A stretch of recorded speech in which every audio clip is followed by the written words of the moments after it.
What do you do or how do you handle it when a long-term or a long-standing relationship comes to an end? Yes. How do you handle it? What do you do in that situation? Right.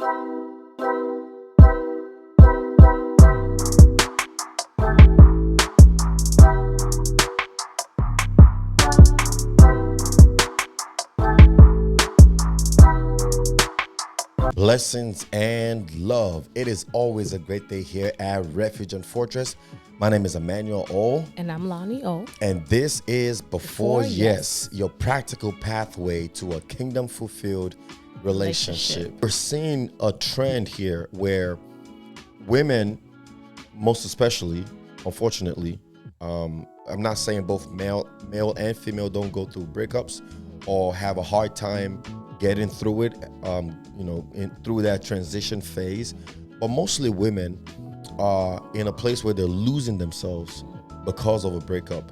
And that's probably because as female, they're more emotionally invested in a relationship than the male is. So it's easier for the male to walk away. And the female finds herself, the lady finds herself in a position or a situation where it's uncomfortable and she's now having to figure out how to transition through this phase. And that's why we're having this discussion And it's today. interesting though, because I think even now you're starting to see that men are going through the same thing, or you could say they're not hiding it anymore, because men are very good at hiding that emotional side of them. So it's like they go through it too, but you just don't know. They just do things that are classified as, oh, they're men. But that could also be a mask. Yeah, they go through it differently. Yeah. All right, so how do you deal with it? What are the things that we would recommend that you do? Right. I would say first, let's even, define what do we mean by long-standing relationship. Oh yeah, so a long-standing relationship or a long-term relationship, however you want to call it,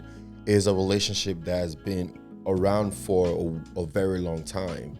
Perhaps you even thought it was going somewhere, right? A relationship, maybe you started in high school, college, or maybe you guys are just dating in your professional stage or whatever the case may be.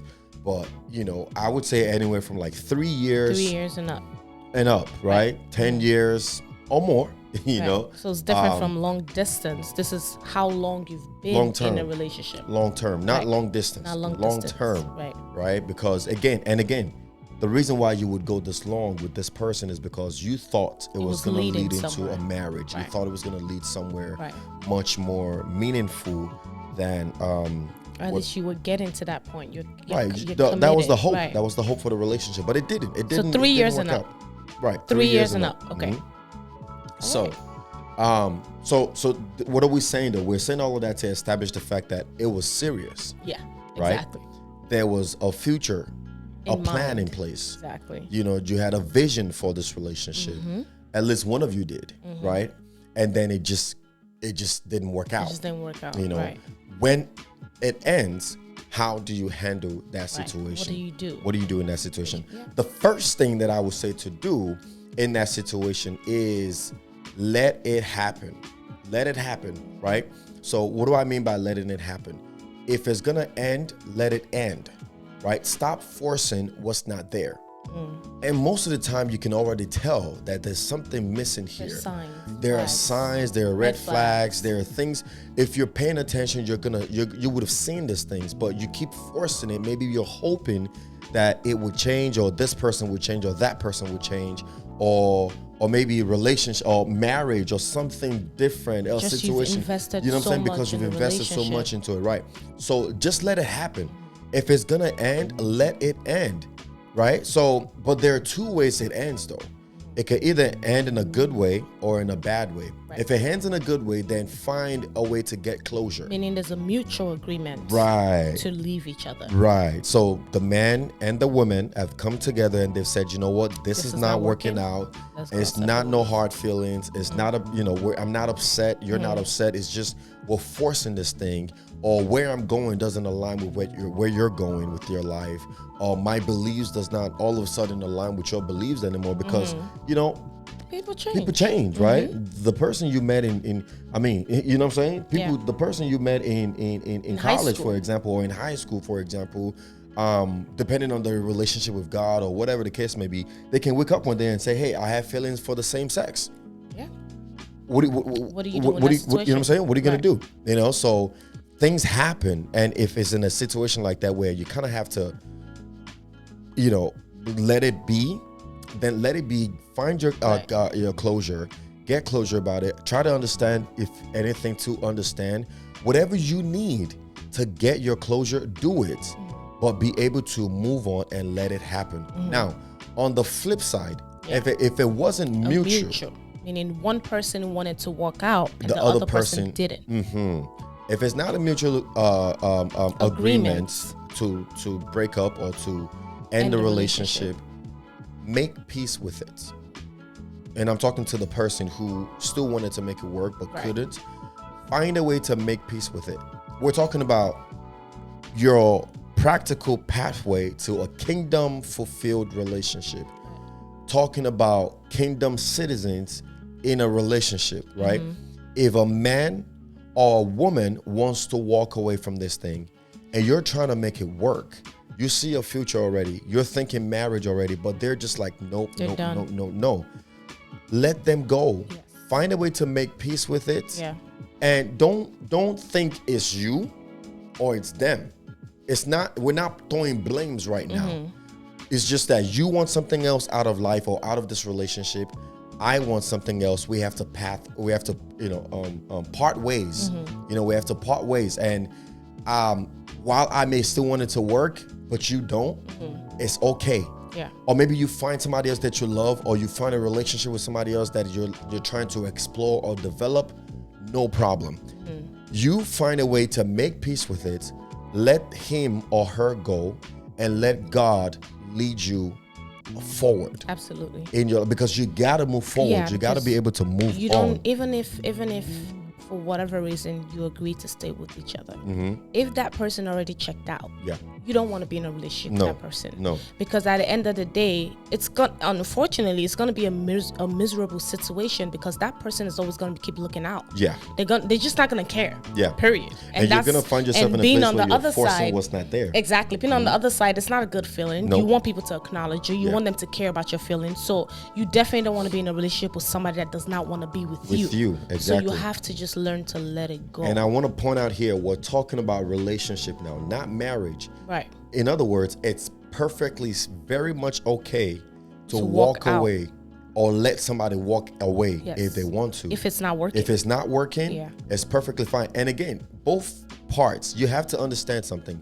In a kingdom relationship, even before you get into a relationship, know that you have somebody's heart in your hand. And you're responsible to take care of that heart. If you're gonna play games, make it known from the beginning. Yeah. And the other person that feels maybe they're being played, no. Like, let them make their intentions clear from beginning before you invest so much into this relationship that you've been together for years at a time, and then it's like, now we have to break it up. Yeah. Now he wants to move on, or you know, somebody was just lying the whole time, really, right? Yeah. You know? Don't ignore the signs. The signs are usually there. Absolutely. Most of the time. Absolutely. You see signs that pile up and build up over time. Yeah. At a certain point, you start to see the sign. Absolutely. So don't ignore it, so that way you don't invest even more into a relationship that's already dead. Yeah. You know. Don't ignore the signs, and if you don't ignore them, and address them. Yeah. Address them immediately. Yeah. So you can decide for yourself, am I staying or I'm leaving? Yeah. Am I staying? Because again, we're not dating just to date. There's got to be a purpose to why we're dating here. There's got to be a future in place. There's got to be a reason why we're even having this intimate relationship, because that's the whole point of a relationship with someone. You're trying to build a level of intimacy, a close personal relationship with this person. There's no reason getting for this life. Intimate with this person if it's not leading anywhere. Yes. That's kingdom relationship. Yes. You know? Absolutely. Okay. And then the next tip would be to learn from it. So learn from it. And the reason why that's very, very important. Talking about how to handle it, right? When a long-term relationship comes to an end. Yes. Right. You want to learn from it because what happens in the future matters. And most of the time, sometimes things that we do in the present time or situations that we go through in the present time can affect the future. Yeah. So you want to learn from it, meaning both parties.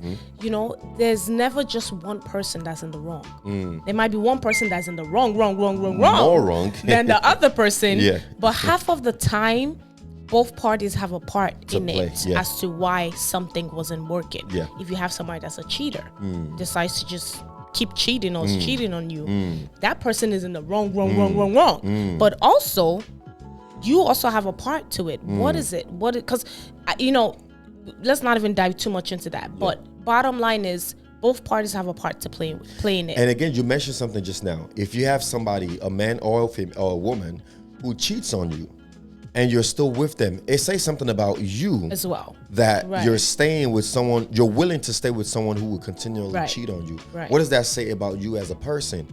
You know, now the relationship is over. How do you learn from this? Is this something that you're gonna continue in your next relationship? Are you picking the same type of people? Exactly. Like, you want to look back and kind of reflect, because the whole point is we're growing each day. So you don't want to stay the same person or stay in the same situations. So if you're in a long-standing relationship, 3 years and up, that ends, that you definitely have to reflect on that. What happened? So I'm not in that situation again. So where did I go wrong? Where did I go wrong? What did I do that I could have done better? Right. And where did he or she go wrong? Right. What did they do that could have gone better, or that I'm going to ensure that I don't allow in my next situation? Exactly. I like that you said that, because I was actually going to point that out. When you look at situations and re-examine situations to say, where did I go wrong? It's not always a negative thing, like, oh, I did something wrong. It could be, for example, the cheating situation. You have somebody that's constantly cheating, constantly disrespecting your relationship and you stay in it. That's somewhere you went wrong. You kept accepting something that's not okay with you. I made it clear from the beginning, I cannot be with somebody that wants to be with other girls or talk to other girls. So if you cheat on me and you're talking to other girls, it's okay. Let's just understand that this is not gonna work. You understand what I'm saying? So I'm making it clear that this is not okay for me. But if you do it and I stay, and I invest years going by and it's the same situation with no change, I'm saying something without saying anything. I'm letting you know that it's okay. It's perfectly fine. So when you say where did I go wrong, you also want to check, okay, what am I allowing? You know, so it's not always negative. So you want to look at where you went wrong, what you did wrong, what happened, what you accepted, what you didn't accept. Also with the other party as well. So you want to sit back, reflect, examine. So you don't take the same situations and the same issues into your next relationship. Absolutely. Step back, analyze it, right? And it's part of growth. You know, when change is good for growth, you know, so when these things happen, you analyze the situation. Again, we're talking about kingdom relationship now. We're not talking about going to smash cars and break things and all that stuff. That we're talking about analyze the situation, be mature about it, right? Where did I go wrong? What did I do wrong? What can I do differently? What can I do better to make myself better for the next person, and to ensure that the person coming is also better for me, right? And also, I kind of want to go back to the first point where I say get closure. Part of getting closure is going through the stage of grief. If you need to. It's okay. It's okay to be sad about it. Whether you want to cry, whether you want to whether you need a moment, whether you need a moment to yourself, unfollow that person, stop hanging out in the same crew as them, delete his or her number, right? Exactly. Block them on Instagram. Whatever you need to do to kind of grieve the situation. There are like 5 stages of grief, right? So anger, depression, and all these things, right? Whatever you need to do it, but don't get stuck there. Don't stay there.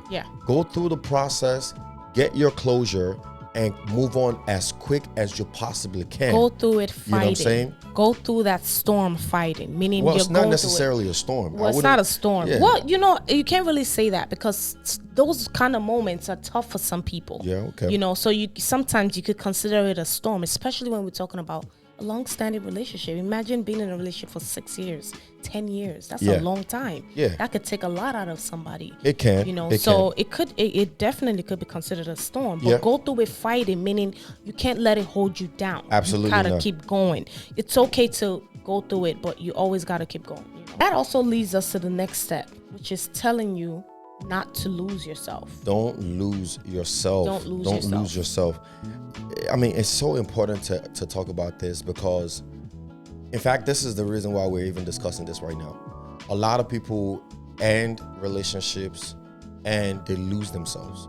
Yeah. They begin to act in ways they don't act before. They begin to become somebody that they're not. It's like a coping mechanism. It's almost like a coping mechanism. And it's like, while that is okay, at the same time, you don't want to lose yourself. Because, again, you have an identity outside of this person. And I feel like that's why most people lose themselves, because it's like, outside of this person, I don't know who I am. Who am I other than this person's wife or other than this person's husband? No, take it back. In a relationship, who am I other than this person's girlfriend or this person's boyfriend? Do I have an identity of my own? And when this long-standing or long-term relationships end, we tend to want to lose ourselves and start acting out, start doing things that we're not supposed to do, start hanging out with the wrong crews, maybe using drugs as a mask, alcohol as a mask, hanging out with friends that we know they're not good for us as a mask. Like, we lose ourselves. In fact, sometimes you look at yourself, dating around, having sex with strangers and whatnot. You look at yourself in the mirror and you can tell for sure this is not you. In the process of transition between when this long-standing or long-term relationship ended and when you're gonna find the sunshine again and the person for you again, please don't lose yourself. It's okay to find ways to get your mind off things, with it. right? Where you hang out more with your friends, good friends that mean well for you. You pick up a new hobby, for example. You exercise a little more. You travel more. You spoil yourself a little bit more. You have you time, right? In good ways, but don't lose yourself in the process. Don't let your reaction to this situation be so negative that you don't even know who you are anymore. Reason being is, by the time the whole thing wears off, because it's a phase, by the time it wears off, you may not even recognize the person you've become anymore as a result of this. That's number one. Number two, if you lose yourself in this process because of this situation, without you thinking about it, you've actually handed power over to that person, that they have enough power to cause you to be a completely different person that you don't even like looking at in the mirror. Right. And, so this would be, instead of losing yourself, this would be a time to kind of work on yourself, better yourself, clean up yourself, dress yourself up. Just get up. Be the best version of yourself for the next person. And you know what? Put up some walls that not make it so impossible for the next person to come in, but make it like you really got to want this before I let you in. Like, raise the standard is pretty much what I'm saying. Right. Raise the standard of saying to yourself, listen, that was you got me there, right? You got me. I let my guard down and I let you play me for however many long years that you did. Kudos to you. Good job. No problem. But moving on though, you know what I'm saying? Moving on, the next person will know. Not that we make it impossible now that we don't let anybody in, but no, we're gonna raise the standard high enough so that whoever comes in, they know what they're coming into, because you know what you want. They gotta know what they want, so they need to come correct. Yeah, know who you are. Stand firm on that. Like, I think another thing in this transition is hold on to the positive. Yeah. Right? It is a good thing that relationship ended before it led to marriage. Why? Because a broken engagement is better than a broken marriage. Absolutely. So a broken engagement, and the reason why we say a broken engagement is because engagement is like the highest level you can take it right before you get married. Right. Even before this, listen, it is a serious moment if the relationship breaks right before you get married, like the next day or the day of. Everybody watch Love is Blind? Or when you get to the altar and you're like, do you take this person? I don't. No, I don't. I'm sorry, I can't do this. It is okay. It's still better. It's still better. Than a broken marriage. Yes. Divorce is what we're trying to avoid. Yes, absolutely. Homes breaking is what we're trying to avoid. And it's not saying that when situations happen in marriage, take whatever comes with it. No, that's why you have to pick the right person. That's why you have to pick right. Have a solid foundation. Exactly, have a solid foundation. But what I was even saying was holding on to the positive, because that's what's gonna push you through that storm. It's the negative is gonna. How you keep calling it the storm, I call it. You know what? You might not get it. All right, because I'm gonna call it that because it takes a lot to invest, especially out. Maybe I'm just saying because I don't know, but you invest a lot in a relationship when you're committed and serious about it, and you invest so much time, years, thinking this is who you're gonna be with, and then something happens and it just doesn't work. So it hurts. I know. It's anyways, you hold on to the positive, right? Because that's what's gonna get you through, and you keep that playing over. Even times when you're sad, you keep it playing over. I deserve better. I know what I want. I know who I am. You will find the person that is for you. That will stick with you, and you guys will stick with each other and choose each other and be able to work through whatever the situation is. So you have to keep that in mind. Like, I'm a boss. I gotta get up. Hey, all right. I gotta get up. All right. I gotta, get dressed. Look alive. Exactly, right? Fall down and get back up and dust yourself off. Don't lose yourself. And then finally, work on your relationship with God. Yes. And this is not to say that you weren't working on your relationship with God before. It's just that, you know what? The Holy Spirit is the one that's going to help you through this phase. Yes. The Bible says, Jesus said, I have to go so I can send you a helper, the comforter. The Holy Spirit will comfort you even through this phase, this transition phase, right? And this time is usually the best time to work on yourself, work on your relationship with God, and know yourself even more than before. Identify yourself outside of your significant other, outside of this this relationship you're about to have, this marriage that you're gonna have. Have an identity for yourself. Know who you are. Know who you are in God. Yeah. So that when you go to bring somebody into the equation, they know without a doubt that they're coming into an equation where it's you and God. So they're going to be the third person in this relationship, right? And they need to be okay with that. If they come in and they're meeting just you without God, it's a little tricky. There's no guarantee that the mistakes you made before won't repeat themselves. And this is the difference between psychologists, therapists, motivational speakers, and all the people that want to use intellectual to fix problems. Most times, in fact, all the times, it's not just intellectual. Yes. Intellectual is not just intellectual. I'm not saying intellectual wouldn't fix some things, it's not just. but it wouldn't give you that long-lasting solution.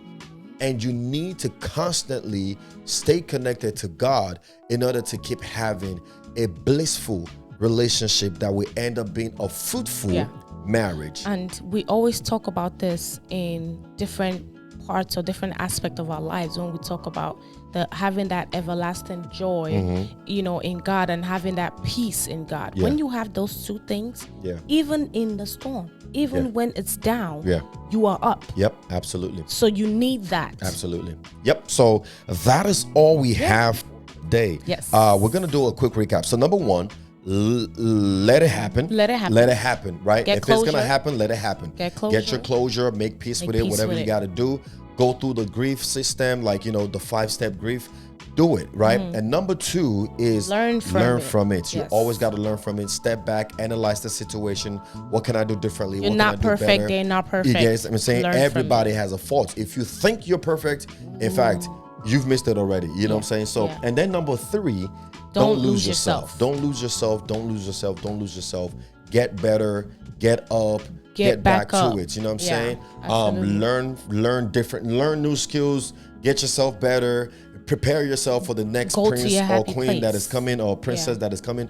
Go to your happy place. I like that. Go to your happy place, and don't let anybody take your joy away from you. Don't give anybody else that much power to cause you to lose yourself. And then finally, work on yourself. Relationship with God, pick up new skills, whatever. Like, work on yourself and just be better. Exactly. Just be better. Absolutely. So I think that's about it, right? Yeah. All right. And that's all we have for today. Yes. I hope we've shared a tip or two to help solidify your kingdom union today. Yes. And don't forget to like, to subscribe, to share, and comment down below. Be the light. Be the salt. And remember, all things are possible if you believe.